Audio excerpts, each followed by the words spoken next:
beaters.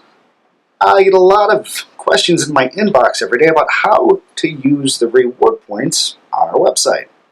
So I thought I'd make a little guide to walk you through it. The first thing we want to do is log into our account, and that's going to go ahead and take you to your account page. Over here on the lower right side, if you're on a desktop, you can see how many bead bucks you have at any time. If you're on mobile, you'll have to scroll down to the rewards area, and you can see your total points gained.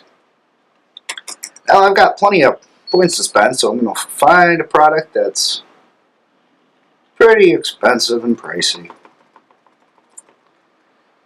Let's have a look at this Endless Sparkle Bracelet, and it's 1,200 points.